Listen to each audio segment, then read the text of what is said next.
అందరికీ నమస్కారం. చైతన్య శిఖరం 6వ భాగం వినబోయే ముందు 5వ భాగంలో ఏం జరిగిందో తెలుసుకుందాం. ప్రకాష్ తన పాత మిత్రులందరితో కలిసి గెట్ టుగెదర్ ఏర్పాటు చేసుకొని ఒక రిసార్ట్లో అందరూ కలుసుకుంటారు. అయితే అక్కడ ఒక చేదు అనుభవం ఎదురవుతుంది. శేషు అనే వ్యక్తి ప్రకాష్ భార్య గిరిజ గురించి అవమానకరంగా మాట్లాడతాడు. అది తట్టుకోలేని ప్రకాష్ ముందుగా ఆవేశపడిన తర్వాత సమస్యను పరిష్కరించుకోవాలని నిర్ణయించుకొని స్నేహితులతో చెబుతాడు. ఆ తర్వాత ఏం జరిగిందో 6వ భాగంలో చూద్దాం. మరో 10 నిమిషాల్లో శేషును ఆ గదిలోకి తీసుకువచ్చారు మిత్రులు. గదిలోకి వస్తూనే, ఒరేయ్, నన్ను చంపాలని చూస్తున్నారా?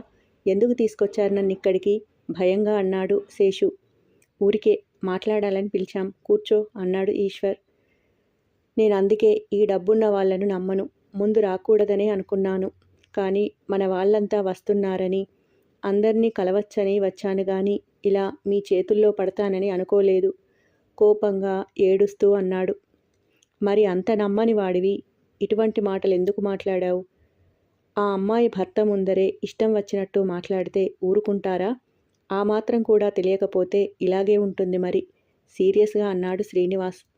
సరే, నాది తప్పైతే ఇంకెప్పుడు మాట్లాడను. ఈ ఒక్కసారికి నన్ను వదిలేయండి, నన్ను చంపేయొద్దు బతిమిలాడుతున్నట్టుగా అన్నాడు శేషు. తప్పు అని నువ్వే చెప్తున్నావు కదా, మరెందుకురా అటువంటి తప్పుడు మాటలు మాట్లాడడం? అడిగాడు సతీష్. అది అంటూ ఏదో ఆలోచిస్తున్నట్టుగా చూశాడు. శేషు, నిన్నిక్కడికి నేను కోపంగా పిలవలేదు. నీ బాధ తెలుసుకుందామని పిలిచాను. నీ మీద నాకేం కోపం లేదు. నేను నిజం చెప్తున్నాను అన్నాడు ప్రకాష్ నెమ్మదిగా, ప్రశాంతంగా. నేను నమ్మను అన్నాడు శేషు. నిజంగా చెప్తున్నాను, నీ మీద నాకేం కోపం లేదు. కూర్చో శేషు అన్నాడు ప్రకాష్ మరోసారి. కూర్చోరా, ఎందుకు భయపడతావు? మేమంతా ఇక్కడే ఉన్నాం కదా, పర్వాలేదు కూర్చో అని బలవంతం చేయడంతో భయంగా ఇష్టం లేకుండానే కూర్చున్నాడు శేషు. చెప్పు శేషు, నువ్వు గిరిజ ప్రేమించుకున్నారా? నిన్ను గిరిజ మోసం చేసిందా? ఆమె మోసం చేయడం వల్లే నీ జీవితం నాశనం అయ్యిందా? ఒకప్పుడు నిన్ను మేమంతా హీరోలా చూసేవాళ్ళం. ఇలా నిన్ను నువ్వే ఎందుకు తగ్గించుకుంటున్నావు? ఒక మంచి స్నేహితుడు అడిగినట్టుగా ఆత్మీయంగా అడిగేసరికి శేషు కళ్ళలో నీళ్లు తిరిగాయి. Thank you brother. ఇన్ని సంవత్సరాలలో ఇంత ఆత్మీయంగా మాట్లాడిన మనుషులే లేరు. చాలా కాలం తర్వాత ఇటువంటి మాటలు వింటున్నా. చెప్పు, నువ్వు ఏదడిగినా చెప్తాను అన్నాడు ప్రకాష్తో. గిరిజ నువ్వు ప్రేమించుకున్నారా? శేషు మాట్లాడలేదు, మౌనంగా ఆలోచిస్తూ ఉండిపోయాడు. చెప్పు శేషు, నువ్వు గిరిజ ప్రేమించుకున్నారా? అడిగాడు ప్రకాష్. అవును, తనని నేను ఇష్టపడ్డాను చెప్పాడు శేషు.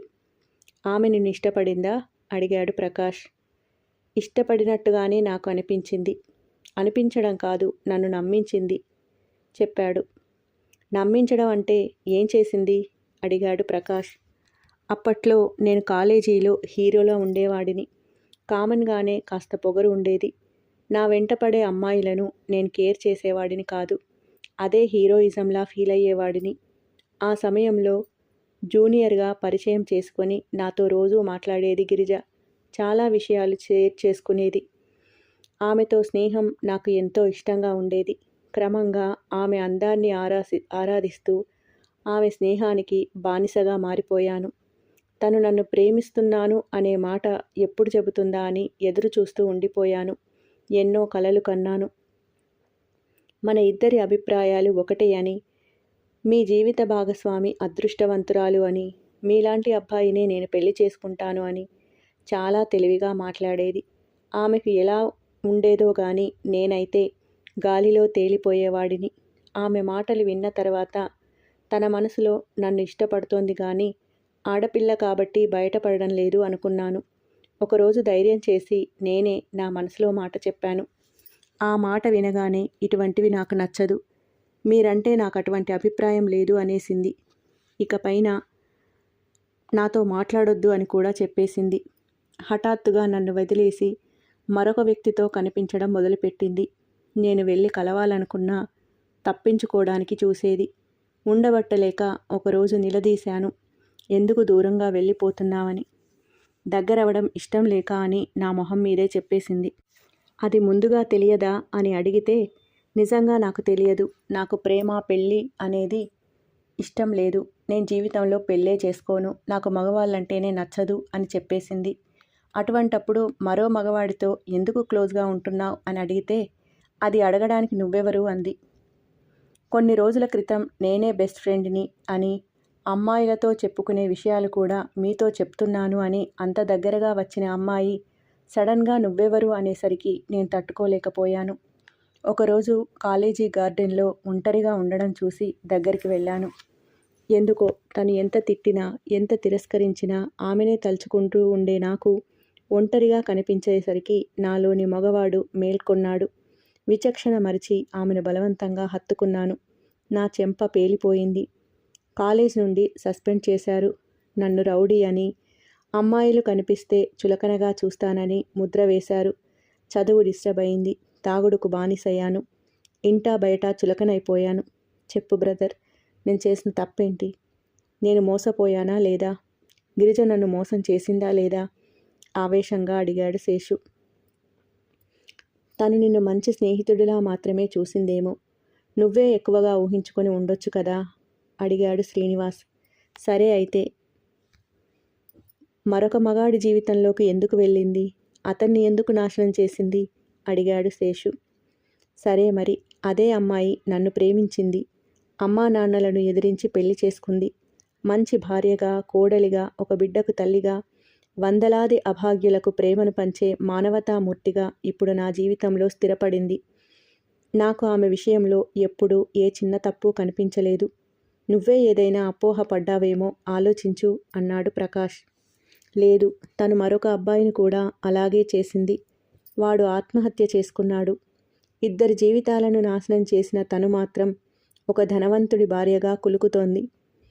నన్ను శిఖరం మీద నుంచి తోసేసి తను అక్కడి నుండి నవ్వుతున్నట్టుగా, నన్ను హేళన చేస్తున్నట్టుగా అనిపిస్తోంది. ఒక అమ్మాయి ప్రేమ కోసం జీవితాన్ని నాశనం చేసుకోవడం వృధా అని తెలుసుకునేలోపు తాగుడికి బానిసైపోయాను. అయిన వాళ్ళు దూరమయ్యారు. అమ్మ వాళ్ళు నా కారణంగా బాధపడుతున్నారు. అయినా ఊబిలో కూరుకుపోయిన వాడికి ఆత్మాభిమానం ఎక్కడిది?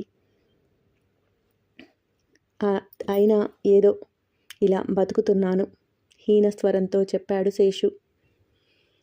గిరిజ భర్తగా కాదు, నీకు స్నేహితుడిగా చెబుతున్నాను. ఇప్పటికీ నీ జీవితం నీ చేతుల్లోనే ఉంది. నిన్ను నువ్వు మార్చుకునే శక్తి నీ దగ్గరే ఉంది. తాగుడు మానేసి నువ్వు బుద్ధిగా ఉంటానంటే నేనే నీకు ఉద్యోగం ఇప్పిస్తాను. ఇప్పుడు నువ్వు చెప్పిన విషయంలో తప్పు ఎవరిదో నేను నిర్ణయించలేను. ఎందుకంటే నేను అక్కడ లేను కాబట్టి. అది ఏదైనా గతం, ఇప్పుడు మార్చలేము. అది ఇక్కడే వదిలిపెట్టి నువ్వు కొత్తగా మళ్ళీ జీవితం ప్రారంభించాలని మనస్ఫూర్తిగా కోరుకుంటున్నాను. శేషు చేతులు పట్టుకుని ప్రేమగా అన్నాడు ప్రకాష్. థ్యాంక్ యూరా. నువ్వింత మంచివాడివని నాకు తెలియదు. గిరిజ చాలా అదృష్టవంతురాలు. నేను మారడానికి ప్రయత్నం చేస్తాను అన్నాడు ప్రకాష్. ఇదొక్కటే కాదురా, పెళ్ళైన అమ్మాయి గురించి అలా ఎక్కడ పడితే అక్కడ మాట్లాడడం కూడా పద్ధతి కాదు. ప్రకాష్ అర్థం చేసుకున్నాడు కాబట్టి సరిపోయింది. ఆ స్థానంలో మరొకరు ఉంటే నీ ప్రాణానికో గిరిజ ప్రాణానికో ముప్పు వచ్చేది. ఇక ఎప్పుడు ఎక్కడా ఇటువంటి మాటలు మాట్లాడకు మందలింపుగా అన్నాడు శ్రీనివాస్. అప్పుడంటే కావాలని ఆమె మీద పగ సాధించాలని ఏదో ఒకటి మాట్లాడేవాడిని గాని నా మాటల వల్ల ప్రకాష్ బాధపడుతున్నాడంటే ఇక ఎప్పుడూ మాట్లాడను నమ్మకంగా చెప్పాడు శేషు. హమ్మయ్య అని ఊపిరి పీల్చుకున్నారు అందరూ. వాసు నీకెలా తెలుసు అడిగాడు ప్రకాష్. చెప్పాను కదా, చాలా రోజుల తర్వాత గిరిజ నాతో ఎందుకు మాట్లాడడం లేదు అని ఆరా తీస్తే వాసుతో తిరుగుతోందని చెప్పారు. వాసు నాకు కూడా పరిచయమే. నా కథ వాడికి తెలుసు. అయినా ఏం జరిగిందో ఏమో ఆమె మాయలో పడిపోయాడు. వాడి మూర్ఖత్వం ఏమిటో. తను నిన్నే కాదు ఎవరినీ ప్రేమించదురా అని నేను ఎన్నిసార్లు చెప్పినా వినలేదు. తను నన్ను ప్రేమిస్తోంది.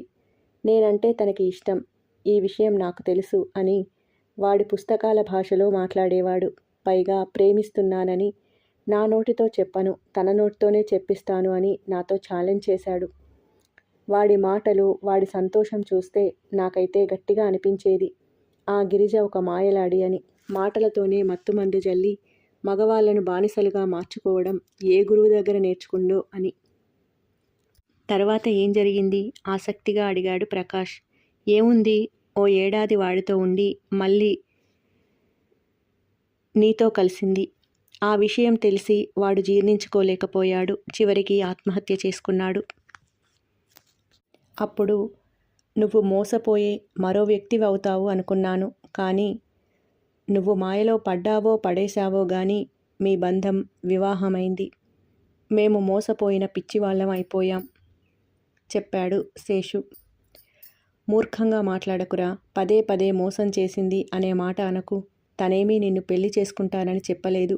స్నేహాన్ని ప్రేమగా మీరు అపార్థం చేసుకుంటే దానికి తను బాధ్యురాలు కాదు. కోపం, బాధ మిళితమైన గొంతుతో చెప్పాడు శ్రీనివాస్. మీతో మాట్లాడాక నాకొకటి అర్థమైంది. ప్రకాష్ని మోసం చేయాలని అనిపించలేదేమో, లేదా తనకి సరైన జోడి అనిపించిందేమో అన్నాడు శేషు. దైవ సాక్షిగా వాస్తవం ఏమిటో నాకు ఇప్పటికీ తెలియదు. తనతో నేను ఎప్పుడూ ఈ విషయం గురించి అడగలేదు. అడగడం సభ్యత కాదు అనిపించే ఊరుకున్నాను గాని ఇప్పుడు నాకు ఒకటి అర్థమైంది. తను మీ ఇద్దరినీ కూడా ప్రేమించానని చెప్పలేదు. పెళ్లి చేసుకుంటానని మాట ఇవ్వలేదు. తను మీతో స్నేహం చేసింది. మీరు ప్రేమ అనుకున్నారు. ప్రేమిస్తున్నామని ఎక్స్ప్రెస్ చేసిన తర్వాత కూడా మీతో క్లోజ్గా ఉంటే లేనిపోని ప్రమాదాలు వస్తాయని మిమ్మల్ని తప్పించుకుని తిరిగిందేమో అన్నాడు ప్రకాష్. నాకు అదే అనిపించింది. గిరిజ అందరితోనూ స్నేహంగా ఉండేది. ఎవ్వరికీ భయపడేది కాదు. నేను తనని బెదిరించాలని చూసినప్పుడు నాకు ధీటుగా సమాధానం చెప్పింది తప్ప పిరికితనం చూపించలేదు. అటువంటి అమ్మాయి ప్లాన్ చేసి మోసం చేసిందంటే నేను నమ్మను అన్నాడు సతీష్. కొన్ని సంవత్సరాల తర్వాత మన మెచ్యూరిటీ కూడా మారుతుంది. అప్పుడున్న మన మానసిక పరిపక్వత వేరు. అర్థమో అపార్థమో జరిగిపోయింది. ఇక అందరం ఆ విషయాలన్నీ అక్కడే వదిలేద్దాం. ఇప్పుడు మనం అందరం స్నేహాన్ని పంచుకోవడానికి వచ్చాం. కష్టసుఖాల్లో భాగం పంచుకుందాం. అంతేగాని గొడవలు, పోట్లాటలు, అనవసరమైన రాద్ధాంతాలు వద్దు అన్నాడు శ్రీనివాస్. శేషు మనసు తేలికయింది.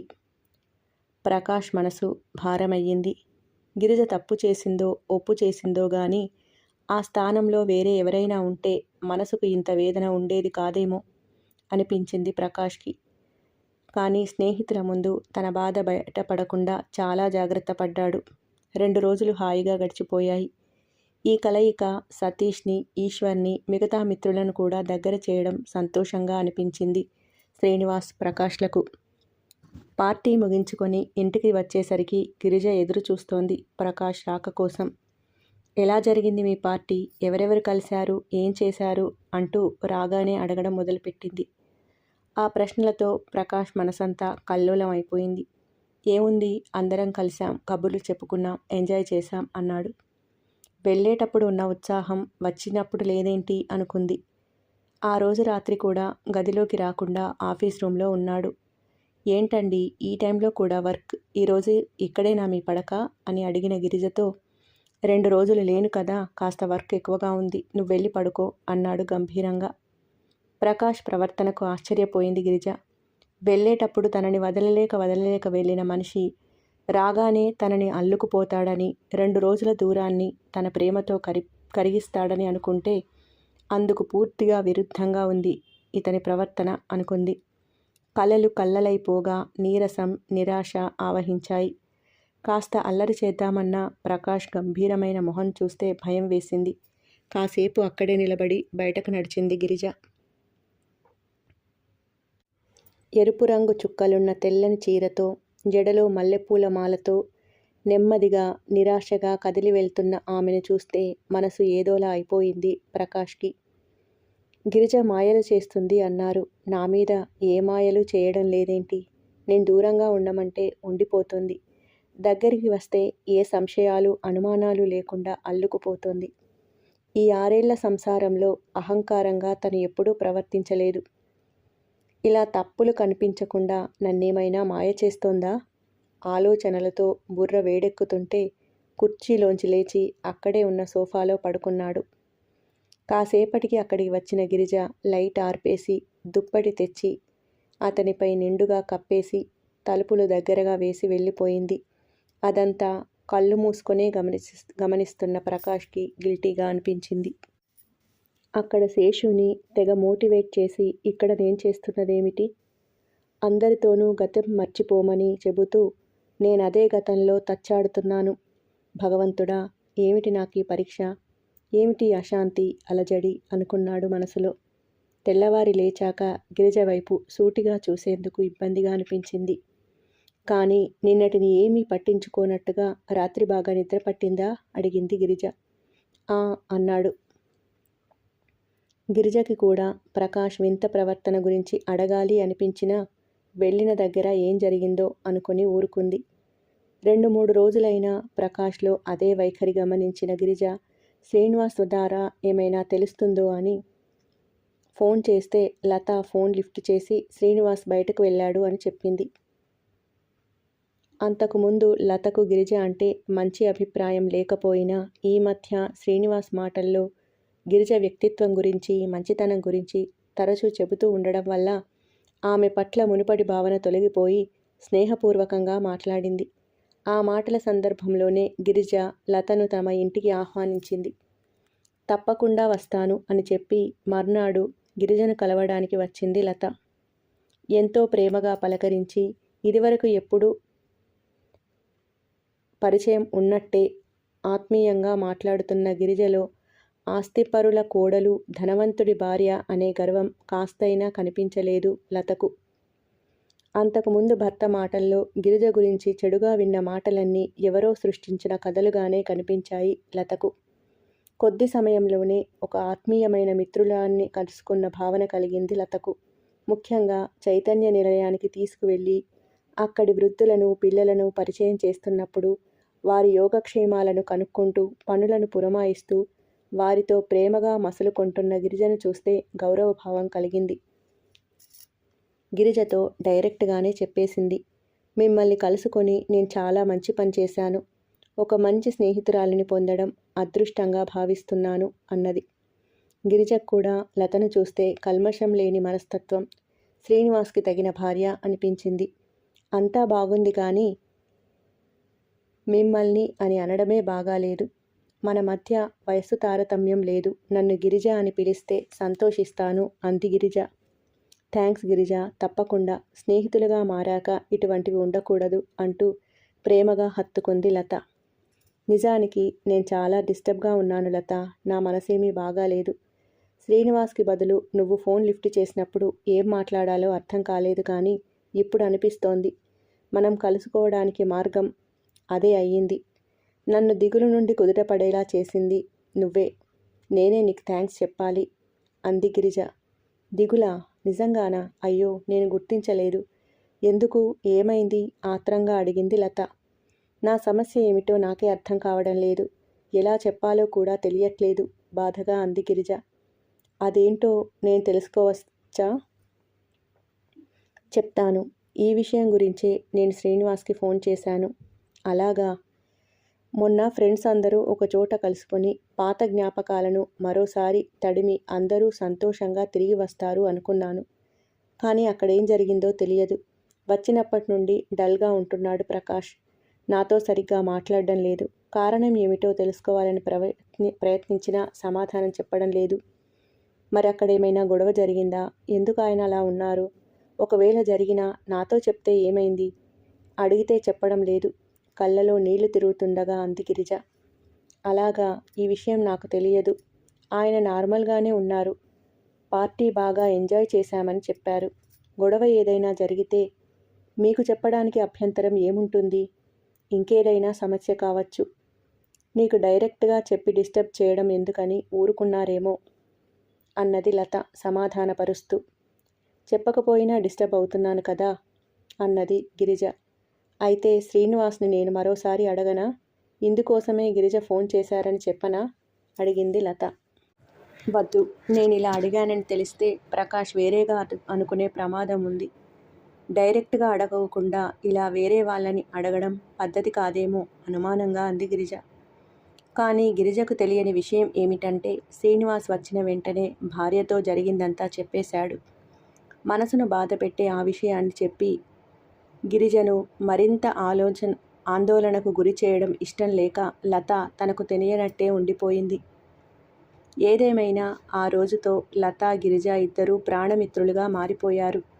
ఆ రోజు ఇంటికి ఎంతో సంతోషంగా తిరిగి వచ్చిన లత గిరిజ గురించి ఎంతో గొప్పగా చెప్పింది శ్రీనివాస్కి. అదే సమయంలో ఆమె ఆందోళనను కూడా వివరించింది. అది విని శ్రీనివాస్ చాలా బాధపడ్డాడు. ఇది నేను ఊహించనిది లత. అక్కడ గొడవ జరిగినప్పుడు వాడు ఎంత ఆవేశపడతాడో అని అందరం కంగారు పడ్డాం. కానీ వాడే తెలివిగా సమస్యను పరిష్కరించి భార్య తరపున మాట్లాడి ఒక మంచి భర్తగా మా అందరి మనసులు గెలుచుకున్నాడు. నిజంగా గ్రేట్ అనిపించింది నాకు. కానీ ఇదేమిటి, అక్కడ అందరినీ కన్విన్స్ చేసి ఇక్కడ వీడు లోపల బాధపడుతున్నాడు, గిరిజను బాధ పెడుతున్నాడు ఆవేదనగా అన్నాడు శ్రీనివాస్. అవును, మీరు చెప్పినప్పుడు నేను కూడా సంతోషించాను. సమస్య అన్నయ్యే పరిష్కారం చేశాడు కాబట్టి ఇక వాళ్ళు అన్యోన్యంగా ఉంటారు అనుకున్నాను. కానీ ఇంట్లో ప్రవర్తన ఈ విధంగా ఉంటుందని అనుకోలేదు. పాపం గిరిజ చాలా బాధపడుతోంది, బాధగా చెప్పింది లత. మరి నేను వాడిని అడగనా? అక్కడ అంతా బాగా మాట్లాడి ఇంట్లో ఎందుకు ఇలా చేస్తున్నావని అడిగాడు శ్రీనివాస్. వద్దు, ఆ పని చేయకండి. ముందు మిమ్మల్ని అడగాలని అనుకున్నా తర్వాత మూడో వ్యక్తుల ద్వారా నన్ను ప్రశ్నించడం ఏమిటని ప్రకాష్ బాధపడతాడేమో అని గిరిజ అడిగే ప్రయత్నం కూడా మానుకుందట. సమయం సందర్భం చూసుకొని తనే అడుగుతుంది. మీరు ఈ విషయంలో అవసరమైతే తప్ప కల్పించుకోకండి. భార్యాభర్తల మధ్య కోపాలు ఎన్ని రోజులుంటాయి? వాళ్ళే సర్దుకుంటారు. మనం మాట్లాడితే గొడవ పెద్దదవుతుంది, మరిన్ని సమస్యలు వస్తాయి హెచ్చరించింది లత. మరి ఈ పరిస్థితి ఇంకా ఎన్ని రోజులు? వాడి ఆలోచన ఏంటో నాకు అర్థం కావడం లేదు. అన్నయ్య ఏదైనా బాధ కలిగితే మీతోనే కదా చెప్పుకునేది. ఆయన బయటపడేదాకా మీరు అడగకండి. అడిగినప్పుడు మంచి సలహా ఇవ్వండి. ఇటువంటి అపోహలతో సంసారాన్ని పాడు చేసుకోవద్దని చెప్పండి. ప్రస్తుతానికి మనం ఇంతకన్నా చేసేదేమీ లేదు అన్నది లత. గిరిజ బాధను శ్రీనివాస్, లత కూడా అర్థం చేసుకున్నారు. ఆమెకు సన్నిహితులుగా, శ్రేయోభిలాషులుగా అండగా ఉండాలి అనుకున్నారు. ఈశ్వర్, ఒరే ఈశ్వర్! బైక్పై వెళ్తున్న ఈశ్వర్ని గట్టిగా కేకేసి పిలిచాడు శ్రీనివాస్. ఏమిట్రా, పిలిస్తే వినకుండా వెళ్ళిపోతున్నావు? ఆగిన బండి వైపు నడుస్తూ అన్నాడు శ్రీనివాస్. అరే సారీరా, చూసుకోలేదు అన్నాడు ఈశ్వర్. ఎక్కడికి ఇంత వేగంగా వెళ్తున్నావు? ఇంటికేరా. నువ్వు? నేను ఇంటికే వెళ్తున్నా, కనిపించావని పిలిచాను. సరే పద, అలా హోటల్కి వెళ్ళి కాఫీ తాగుతూ మాట్లాడుకుందాం. ఇద్దరు కాఫీ షాప్ వైపు నడిచారు.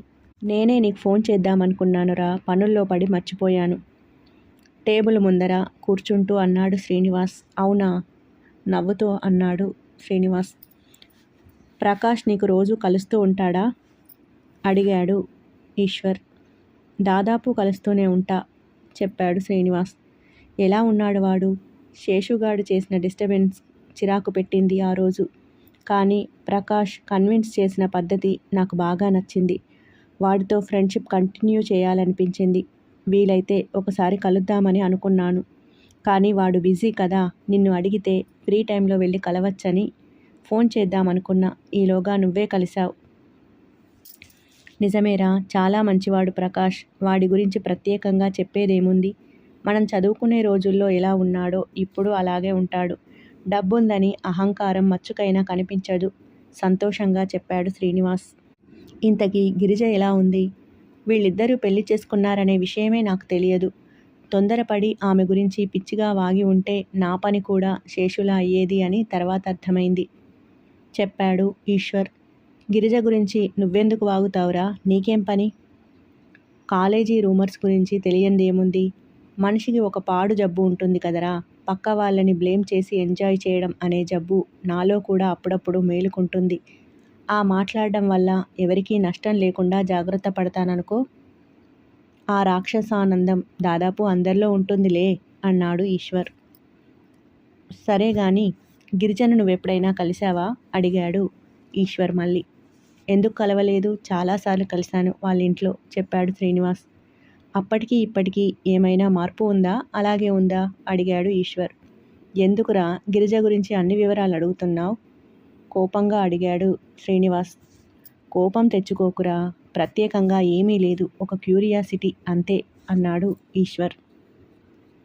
తను అప్పుడు ఇప్పుడు ఒకేలా ఉంది. కాకపోతే మనమే అప్పుడు అపార్థం చేసుకున్నామేమో అనిపిస్తుంది ఆమెను చూసినప్పుడు, మాట్లాడినప్పుడు. ఆమెను మనం ఎక్కడ చూశాంరా? మనల్ని దగ్గరకు కూడా రానిచ్చేది కాదు కదా! ఆ అక్కసుతోనే ఆమె మీద ఏదో ఒకటి కామెంట్ చేసేవాళ్ళం.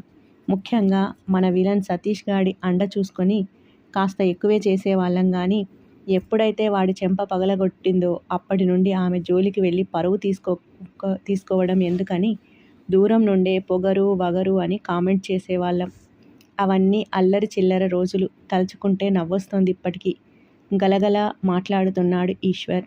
నిజమేరా, అప్పుడు తెలిసి తెలియని వయసు. జీవితం అంటే ఒక అంచనా, సీరియస్నెస్ ఏవీ లేని రోజుల్లో మనం ఏది చేసినా ఎలాగోలా నెట్టుకొచ్చాం గానీ ఇప్పుడు వేరు కదా. ఇప్పుడైనా బాధ్యతగా నడుచుకోవాలి. మాటలు కూడా జాగ్రత్తగా మాట్లాడాలి. కాలేజీ రోజులు తీపి గుర్తులుగా ఉండాలి గానీ మరొకరిని బాధించే గరళంలా మారకూడదు. ఆ రోజు శేషు చేసింది నాకేం నచ్చలేదు. ప్రకాష్ కాబట్టి ఓర్పు వహించాడు. బాధపడుతూ అన్నాడు శ్రీనివాస్. అదే కదరా, నాకు ప్రకాష్ అంటే గౌరవాన్ని పెంచింది. నిజంగా వాడు గ్రేట్. పెళ్ళాం ఎవరివైపైనా చూసిందంటేనే తట్టుకోలేం. అలాంటిది ఆమె వెనక ప్రేమ కథలు ఉన్నాయని, స్వయంగా మోసపోయానని చెప్పి ఒకడు వచ్చి మాట్లాడుతుంటే ఆవేశపడకుండా ఎంతో ఓపికగా వ్యవహరించాడు. అదంతా మర్యాద కోసం చేసి ఉండొచ్చు గాని లోపల భార్యను విమర్శిస్తున్నారనే బాధ ఉండదా? అన్నాడు ఈశ్వర్. వాళ్ళిద్దరూ ప్రేమించి పెళ్లి చేసుకున్నారు. అపార్థాలు లేని అన్యోన్యమైన కాపురం అనిపించింది వాడి మాటలు వింటే. అన్యోన్య దాంపత్యం గురించి కాదురా నేను చెప్పేది. బయటికి ఎలా ఉన్నా లోపల బాధ కలుగుతుంది కదా అన్నాడు శ్రీనివాస్. ఖచ్చితంగా బాధ ఉంటుంది. వాడు సంస్కారవంతుడు కాబట్టి బయటపడలేదు. మళ్ళీ నువ్వు కలిసినప్పుడు ఆ ప్రస్తావన తీయకు. అవసరమా బాధ పెట్టే విషయాల్ని పదే పదే చర్చించడం? నువ్వు శేషులాగే మాట్లాడుతానంటే మాత్రం నీతో నేను కూడా ఫ్రెండ్షిప్ చేయను. ఎందుకంటే గిరిజా, ప్రకాష్ ఇద్దరూ నా మనసుకెంతో దగ్గర. వాళ్ళు బాధపడితే నేను భరించలేను సీరియస్గా చెప్పాడు శ్రీనివాస్. చచా, కావాలని నేనెందుకు బాధ పెడతానురా? వాడు నాకు మాత్రం స్నేహితుడు కాదా? వాడిక్కడ లేడు కాబట్టి ఇవన్నీ మాట్లాడుతున్నాను గాని ఉంటే ఆ స్పృహ నాకు ఉంటుంది చెప్పాడు ఈశ్వర్. వాళ్ళ విషయంలో నీ జోక్యం ఏంటి అనుకోకు. వాడి ఉప్పు తిని బతుకుతున్నాం. గిరిజ మంచితనం చవిచూసి చెబుతున్నా. వాళ్ళిద్దరూ సంతోషంగా ఉండాలని నేనెప్పుడూ కోరుకుంటాను. అందుకే నీకు కూడా చెప్తున్నానురా అన్నాడు శ్రీనివాస్. శభాస్రా శ్రీను, నీలాంటి ఫ్రెండ్ ఉన్న ప్రకాష్ చాలా అదృష్టవంతుడు. ఎంతమందికి ఉంటుంది నీలాంటి విశ్వాసం అన్నాడు ఈశ్వర్. ఉండాలిరా, అప్పుడే మనం మనుషులం అనిపించుకుంటాం చెప్పాడు శ్రీనివాస్. సరే సరే, ఇక వదిలేద్దాం. మనం వాళ్ళ గురించి ఎక్కువగా మాట్లాడుకుంటున్నాం. పిల్లలు ఎలా ఉన్నారు? లతగారు బాగున్నారా అడిగాడు ఈశ్వర్. బాగున్నారు. నీ గురించి చెప్పరా? ఎక్కడుంటున్నావు? ఏం చేస్తున్నావు? నీ భార్య, పిల్లలు, కుటుంబం చెప్పు కాస్త నీ గురించి అడిగాడు శ్రీనివాస్. చెప్తా. పెళ్ళయింది. భార్య పేరు వినీల. గుణవంతురాలు, నెమ్మదస్తురాలు, నాకు తగిన భార్య. మా ఇద్దరికీ ఉన్న లోటు ఒక్కటే, పిల్లలు లేరు. నేను ఆ విషయాన్ని పెద్దగా ఆలోచించను గాని వినీల ఆ విషయంలో ఎప్పుడూ బాధపడుతూనే ఉంటుంది బాధగా చెప్పాడు ఈశ్వర్. ఇప్పుడు అన్నింటికీ మందులున్నాయి కదరా, హాస్పిటల్లో చూపించుకోలేదా అడిగాడు శ్రీనివాస్. దాదాపు 2 ఏళ్ల పాటు ఏ రోగాలు లేకపోయినా పిల్లల కోసం రకరకాల మందులు వాడి ఇక విసుగు వచ్చి ఆపేశా. ఆ మందుల వల్ల వినీల ఆరోగ్యం కూడా ప్రమాదంలో పడుతుందని అర్థమయ్యాక పిల్లలు లేకపోయినా పర్వాలేదు కానీ జబ్బులు కొని తెచ్చుకోకూడదని తనకి నచ్చజెబుతూ వస్తున్నా. ఏ సమస్యకైనా ఏదో ఒక పరిష్కారం ఉంటుంది. బాధపడకురా ఓదార్పుగా అన్నాడు శ్రీనివాస్.